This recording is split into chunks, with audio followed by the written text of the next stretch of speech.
Good afternoon. I'm Gail Weaver. I'm an instructor at Clay Virtual Academy. I'd like to share with you how I've been flipping the lessons in my virtual classroom as I am building content at the elementary level.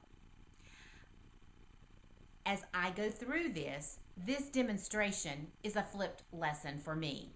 So this is just how a lesson would look for me in a content area as I teach you how I flipped my lessons or why I flipped my lessons. So some of the reasons that I flipped them is I had started creating content several months ago, and one of the things that I didn't like was that it seemed just like a regular old lesson. I wanted mine to be different.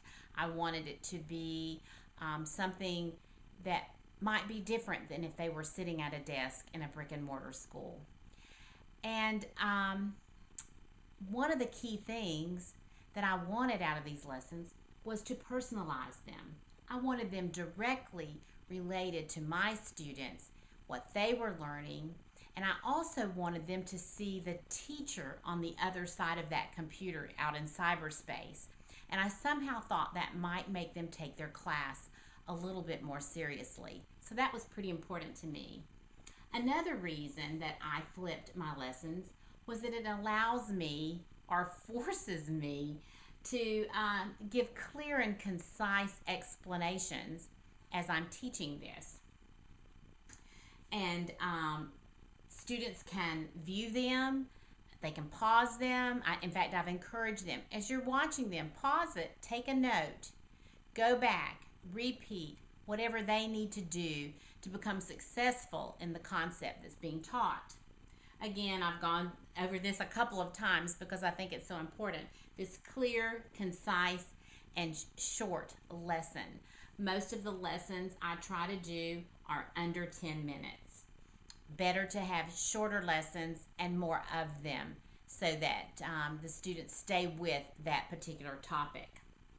And another really important reason for me is it was fun and it was easy.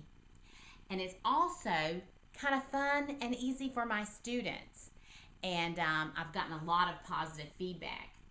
So what it really looks like for me, or how it works for me, is I have a standard flip camera.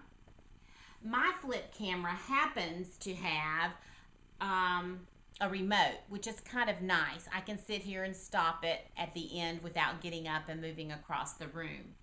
But any flip camera will do, because you just stop it and plug it in and you download it at your computer.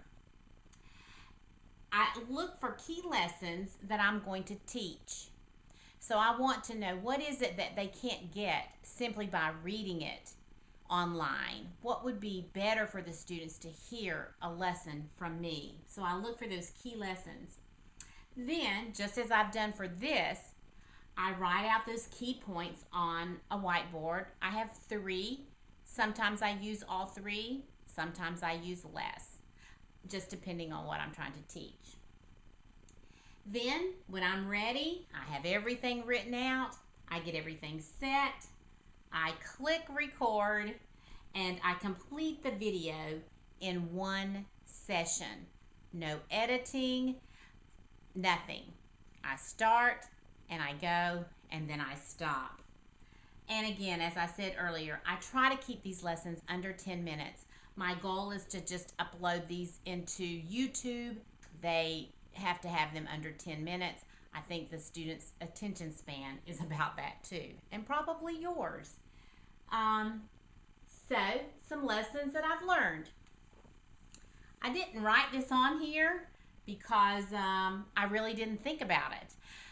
But the first lesson I learned the hard way, is I unplug my phone or turn my phones off, because right in the middle of the lesson, I don't want there to be the distraction of a phone ringing, even though I'm not going to pause this and go take it, because I want this to be a one-shoot video. So the first lesson learned, I turn or unplug the phone, however it is, so they don't ring for you. I keep my lessons short and concise. Have you heard that now a couple of times? I think that's very important. And I've also learned that I don't always have to be in full view. Sometimes I'm over here just a little bit and you may not see all of me. Maybe it's just a portion of me, and that's okay too. The student knows I'm there. I've pointed, I've done other things.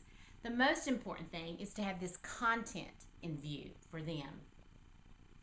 I'm planning ahead for that one shoot, no editing video. That's why most of the time my lessons are already written out. Sometimes I keep a pen up here and I add to it as I go along, but I don't write it as I go. I have it written out, so it's kind of like my outline here. I talk to the students as if they're in the room right here with me, just as I've done with you. I want them to really feel that connection that can be made through this video. I'll pose questions. I'll show manipulatives. When we did our mathematical on measurement, I showed them a meter stick. I had a yard stick. I had different measuring cups out and held it in front so they could see it.